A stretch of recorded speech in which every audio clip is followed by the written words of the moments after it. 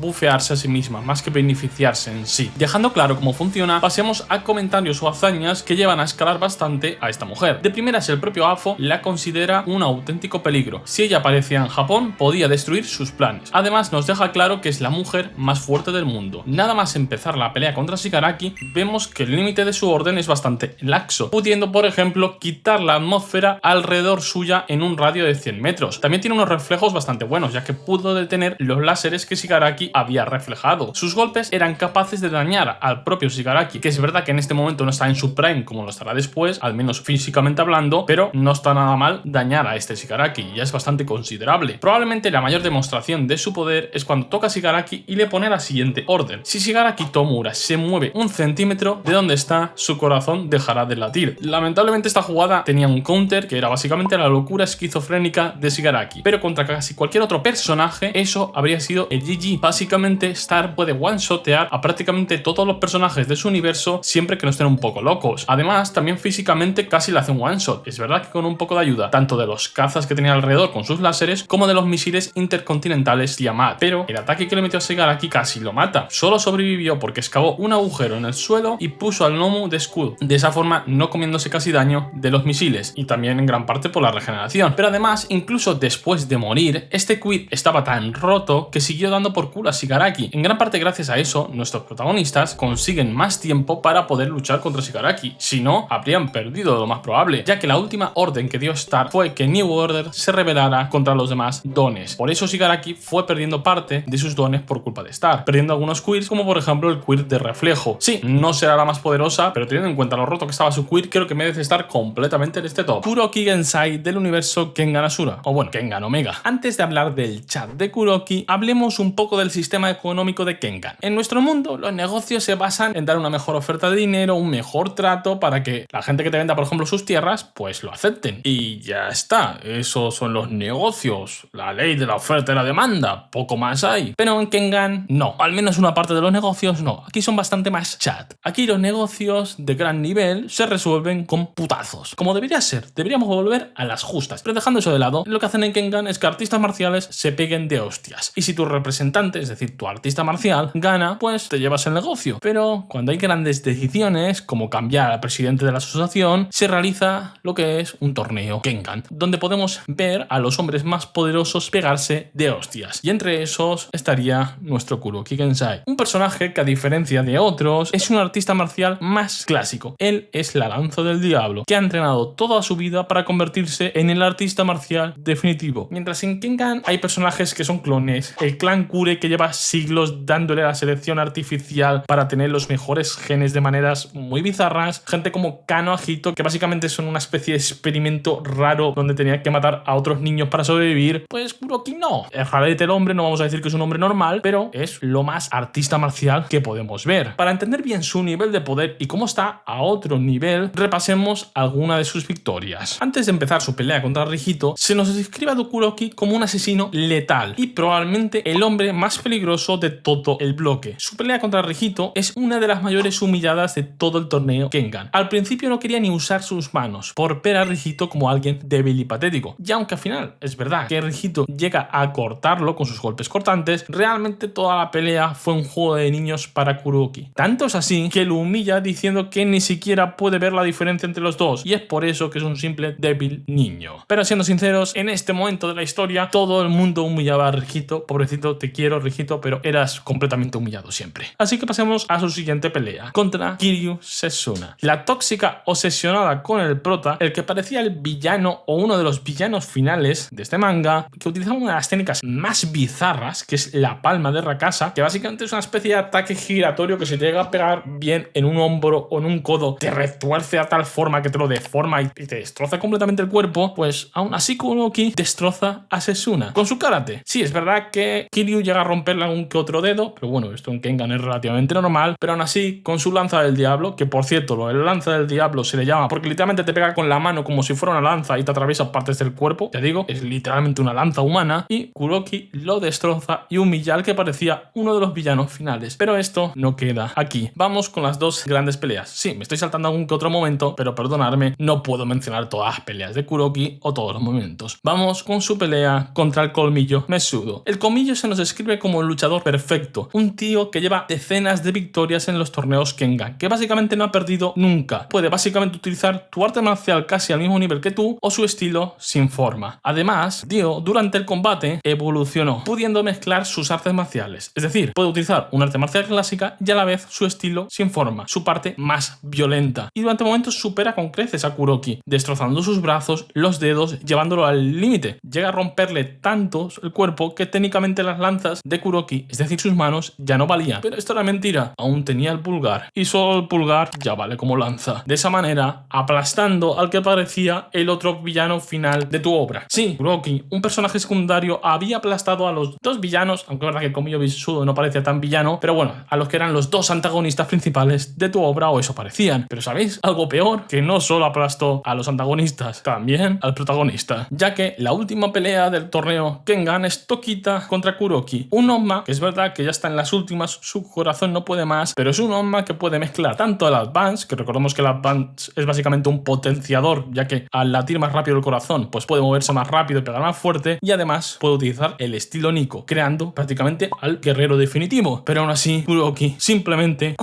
es mucho mejor como artista marcial, dándole los lanzazos donde tenía que darlos, provocándole heridas en las piernas, obligando a Onma a desactivar el Advance, porque queráis o no, el Advance, algo malo que tiene es que si te hacen una herida, pues te desangra más rápido, y Kuroki demostró todo el rato ser superior también al protagonista de la obra. Destrozó a todo el mundo durante todo el torneo, el que parecía un personaje secundario. Y sí, es verdad que en Kengan Omega han aparecido personajes más poderosos, como puede ser el Conector y Fumadas Raras, pero creo que teniendo en cuenta todo lo que se ha dicho, Kuroki se merecía estar aquí sin ningún tipo de dudas. Además, su mayor logro está en Kengan Omega. ¿Y por qué digo que está en Kengan Omega? Porque consiguió entrenar a Rijito. Sí, al imbécil de Rijito consiguió entrenarlo. Y yo os digo de verdad que no hay mayor logro que ese. Jin, o él, de las chicas superpoderosas o las supernenas aquí en España. El villano secundario más roto de este universo, ya que básicamente es el demonio. Un poquito más afeminado de lo habitual, pero básicamente es el demonio. De primeras, realmente el personaje de Jin sí que tiene un nombre, pero pronunciarlo genera tal terror en las mentes humanas que por eso se le denomina Jin. De manera canónica, sabemos, gracias al capítulo Speed Demon, que sin las niñas la ciudad sería conquistada por Jin, ya que en un capítulo, debido a que alcanzan la velocidad de la luz porque se empiezan a desafiar entre ellas para ver quién llega antes a casa, pues acaban viajando 50 años en el futuro, y Jin había conquistado toda la ciudad, por lo menos convirtiéndolo en una ciudad completamente apocalíptica. Este señor puede resistir sin problemas los golpes de las tres a la vez, lo cual es destacable, porque estas señoras son más fuertes que por ejemplo un Viltrumita, y además cuando luchan en equipo, cuando luchan juntas, son mucho más fuertes, y aún así Jin podía tancarse estos golpes más o menos bien. Puede aumentar su tamaño de manera radical, tanto como a nivel de un edificio o incluso más grande que la propia luna. Para sumarle más cosas aún, debería ser comparable en velocidad a las niñas. Obviamente no puede ir a la velocidad de la luz por las reglas del universo, pero debería estar cercano. Además que en su caso se puede teletransportar o incluso teletransportar a otros personajes. Tiene bastantes habilidades de ese estilo. Ahora bien, la gracia o poder de este señor no es tanto en sus capacidades físicas, sino en sus hacks y habilidades. Por ejemplo, tiene un control mental a un nivel bastante considerable. Provocó que toda la ciudad, tanto animales y humanos, odiaran a las chicas, pero con puro y absoluto odio. Incluso el propio narrador las odiaba. ¿Pero creéis que esto es todo? Pues obviamente no. Además, por lo que parece, Jin puede revivir a la gente, ya que revivió a los chicos super apestosos, la versión masculina de las chicas que creó Mojojojo. Y no solo eso, sino que revirtió la debilidad de los chicos a los besos en su punto fuerte. Cada vez que las chicas lo besaban, los hacían más fuertes, más grandes, aunque aún tenían otras debilidades como amenazar su ego masculino.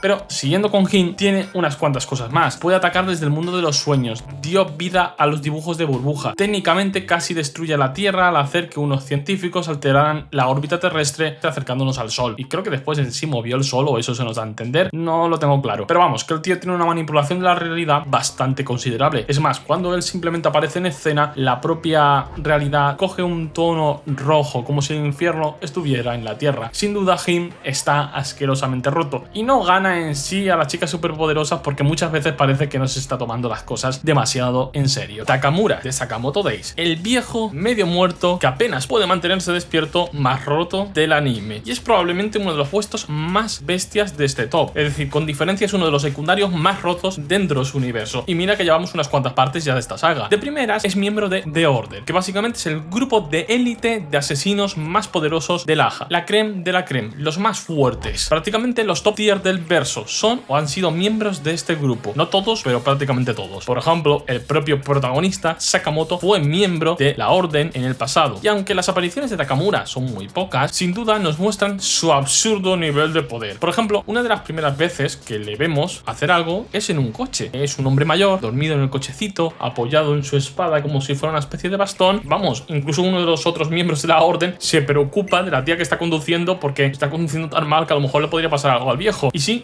que le pasa algo. Básicamente, que una mosca le toca los huevos, esto lo despierta y en vez de hacer como una persona normal, apartar la mosca, lo que hace es cortar el coche por la mitad. Sí, literalmente dejó el coche sin capó, sin techo, y obligó a los demás miembros de la Orden a cacharse porque si no morían del corte de este señor. Y ya digo, los miembros de la Orden son top tier, son gente fuerte, resistente, poderosa, y aún así hubieran muerto. Más adelante, mientras que Sakamoto estaba peleando contra uno de los condenados a muerte, Takamura apareció por ahí de chill, cortó el edificio donde estaban y se fue tranquilamente. El tío entró, cortó y se fue, no hizo nada más, pero partió un edificio por la mitad. Cuando Uzuki y Gaku están atacando uno de los edificios de AHA, Takamura aparece. Ya desde la distancia, personajes como Gaku, que es un personaje relativamente poderoso en el universo, detecta que algo peligroso está llegando. Gaku recibe una auténtica paliza por parte de Takamura, al punto de que tiene que huir para reunirse con su jefe, y este, al enterarse de que el viejo está vivo, se caga en todo, porque esperaba que la hada ya se lo hubiera llevado por delante, porque era un auténtico problema para sus planes. Cuando Takamura llega a donde estaban Sakamoto y Uzuki, porque obviamente el hombre va más lento, al final es mayor, su mera presencia obligó a todos a huir, tanto que para que Uzuki pudiera huir, tuvo que sacrificar a su secuaz Uda, que básicamente se explotó. Pero sin duda, su hazaña más loca, con la cual nos deja claro que estaba a un nivel completamente superior a todo el verso, es cuando enfrenta en una pelea a Sakamoto, Nagumo y el propio Uzuki. Bueno, Uzuki entre comillas, pero ni juntos podían. Por ejemplo, Nagumo le deja claro a Sakamoto que ni en su versión flaca tiene oportunidad contra Takamura. Y no solo al viejo no le afecta la edad, sino que el propio Sakamoto nos deja claro que es más fuerte que antes, que a más viejo se hace, el mamonazo es más fuerte. El viejo era tan chat que básicamente Sakamoto estaba intentando romperle la espada, quitarle el filo de la espada. El viejo utilizaba los disparos de Sakamoto, es decir, las balas, para afilar su espada. No es coña, en mitad de una pelea estaba afilando la espada. Y la única razón por la que ganaron a Takamura fue porque básicamente Uzuki, bueno, ese señor tiene problemas mentales muy duros y básicamente en momentos de estrés crea otras personalidades. Y por así decirlo, entre el estrés que le provocó perder a varios miembros de su grupo y el miedo que sentía hacia Takamura, pues Uzuki creó a Takamura 2, creó su propia personalidad de Takamura para matarlo, que la única forma de matar al viejo fue crear a la versión joven del viejo, porque si no, no había forma de matarlo. Otro Takamura tuvo que matar al Takamura original, así que sin duda es un ejemplo claro de secundario absurdamente roto en su universo. Dark Nihilus, de Star Wars. Como sabemos, este universo es asquerosamente amplio. Teniendo en cuenta el canon actual y Legends, han habido una cantidad infinita de Sith poderosos, de Jedi poderosos, mandalorianos, criaturas extrañas, técnicamente hay hasta dioses raros, cósmicos, eso no lo vamos a tener en cuenta, pero si tenemos que ir con uno de los más poderosos, únicos y bastante diferentes, que además tiene un diseñaco que me encanta, ese es Dark Nihilus, o Nihilus, o como se llame, lo pronunciaré Nihilus, que me gusta más. Un Sith un poco bastante especial, ya que digamos que tiene un poco de complejo de Galactus. ¿Pero por qué digo esto? Pues básicamente Nihilus, debido a las guerras entre los mandalorianos y los Jedi, acabaría convirtiéndose en una herida en la fuerza. Básicamente, en términos simples, Nihilus era un agujero negro que absorbía la fuerza vital de la gente. Simplemente con su presencia absorbía la energía de la gente y cada vez que hacía esto se iba haciendo más poderoso en el lado oscuro de la fuerza. Eso sí, esto le provocaba un hambre voraz y cada vez tenía que alimentarse de más energía vital, porque si no lo hacía básicamente moriría, ganándose así el apodo del Señor del Hambre. Pero su fuerza iría mucho más allá de alimentarse de unas cuantas personas que tenía alrededor, ya que acabaría siendo entrenada por Darth Traya y digamos que pasaría al siguiente nivel, y al igual que Galactus empezaría a alimentarse de la energía de planetas enteros. Pero bueno, si hablamos de poder, vamos a comentar algunas de sus mejores hazañas, aunque hay unas cuantas más. Tiene una capacidad de control mental absurda. Dentro del universo de Star Wars, digamos que la manipulación mental no es rara. Hasta los propios Jedi tienen su versión de manipulación mental, como Obi-Wan hizo con los Stormtroopers, por ejemplo, en el episodio 4. Pero Nihilus está a otro nivel. Es sometimiento total. El ejemplo más claro es su aprendiz, Visha Mar, a la cual sometió durante años a su voluntad. Y eso que Nihilus había destruido su planeta y básicamente a toda su especie, o prácticamente toda. ¿Recordáis que antes he mencionado a Darth Traya, la maestra que lo entrenó? Pues como todo buen Sith, acabaría traicionándola junto a Darth Sion, ya que estos eran un triunvirato, despojándola de su poder y vínculo con la fuerza. Y Darth Traya no era una don nadie, para nada. Su nave, y ojo con esto, su nave, el Devastador, es al más estilo orcos de Warhammer 40k. Es una nave que está hecha una mierda. Lo normal sería tirarla, reciclarla, utilizar las piezas que valen para otra nave, porque de verdad está hecha una porquería. Pero Nihilus no, él le gusta conservar lo suyo, se ve. Y es que la mantiene en funcionamiento solo con el uso de la fuerza. El tío está 24/7 usando la fuerza solo para mantener estable, entre muchas comillas, a su nave. Esto es un nivel absurdo en el uso de la fuerza. Muy pocos personajes del universo llegarían a su nivel. Pero si hablamos de hazañas locas, está la aniquilación del planeta Qatar, donde básicamente acabó con todo rastro de vida de un planeta. Seres inteligentes, toda planta, todo animalico que hubiera, todo simplemente fue absorbido por este señor. Es tanto su nivel de fuerza que prácticamente cualquier personaje de Star Wars intentara enfrentarlo acabaría perdiendo, porque básicamente estaría chupando la vida, por así decirlo. Solo puede llegar a enfrentarlo bien cara a cara otra herida en la fuerza, como fue la Jedi exiliada. Y además, esta pobre mujer tuvo que recibir ayuda, porque si no, ni de coña podía. Porque, aunque no lo he dicho, este señor también era muy bueno utilizando el sable de luz. Era bastante buen peleador. Lo que pasa es que, claro, tus habilidades de por sí están tan rotas que tu habilidad con el sable o no queda bastante opacada. Pero ojo, que no era malo, simplemente que todo lo demás destaca por mucho. Pero sin duda, Darth Nihilus se merecía estar en este top. Ah, por cierto, probablemente junto a Darth Traya y Darth Sion cometieron una de las mayores atrocidades contra los Jedi,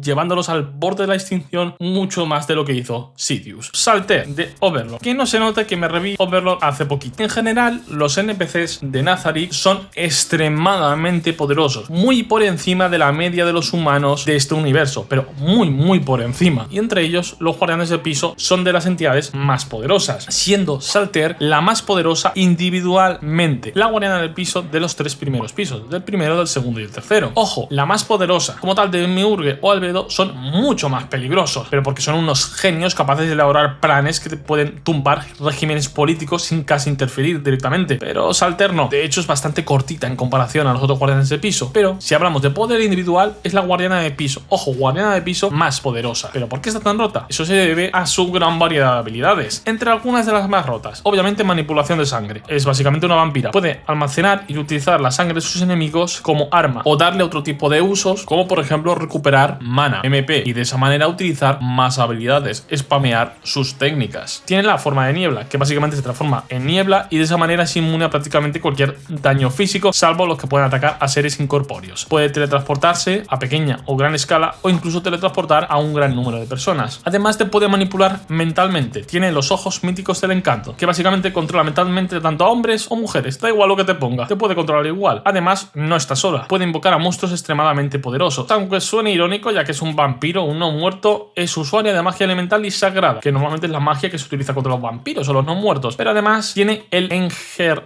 la habilidad más tocha de Salter, que crea un clon, un avatar suyo, con las mismas estadísticas físicas que Salter. Sí, no puede utilizar magia ni muchas de las habilidades de la Salter original, pero básicamente es como si estuvieras peleando contra 2 tías de esta. Y un largo etcétera de habilidades, de verdad, son demasiadas y tampoco me voy a poner a explicar absolutamente todas. Para rematar la cosa, tiene la lanza de la pulverización. ¿Y qué es lo que hace esta arma? Pues básicamente le da robo de vida. Parte del daño que te haga con esta lanza se lo recuperará. Sí, estamos hablando de una tía que puede defenderse muy bien, te puede atacar a distancia, puede invocar criaturas para atacarte y que además el daño que le hagas le da igual porque se lo recuperará pegándote. O más roto aún, si llegas a debilitarla mucho hecho y huye, por ejemplo, puede recuperar vida matando a las criaturas que ella misma ha invocado. Así que volvería con toda la vida, o al menos parte de la vida recuperada. Sí, está bastante rota esa mecánica. Todo esto se puede ver perfectamente en su enfrentamiento contra Ainz. Y el único motivo por el que Saltaire perdió es porque Ainz se marcó un Batman. Hizo un plan de preparación tremenda, utilizando hechizos que literalmente te matan a los segundos, utilizando objetos de pago. Sí, hizo un pay to win para ganar a Saltaire. Y además, no fue 1 contra 1, ya que Aura, la elfa oscura femenina, intervino durante la pelea. Este momento en el cual Saltaire, digamos, se asusta un poco porque siente como que algo hay detrás suyo. Pues eso es una de las habilidades de Aura, que es una especie de sensación de miedo que siente el enemigo. Pues eso lo utiliza Aura para que se distraiga y de esa manera Ainz pueda ganar. Sí, el prota de su obra tuvo que utilizar objetos de pago, hacer un plan perfecto, engañar de todo tipo de maneras para derrotar a Saltaire. En parte también porque Saltaire es counter de Ainz, ya que utiliza magia sagrada y Ainz es uno muerto, así que puede llegar a afectarle bastante más. Pero tener en cuenta todo eso lo tiene un NPC con arena de piso relativamente secundario, porque dentro de los NPCs hay algunos que tienen más protagonismo que la propia Saltaire. Y aún así, físicamente hablando, Saltaire está extremadamente rota. Sí, que no se note que me he visto Overlord hace poquito y me apetecía hablar de él.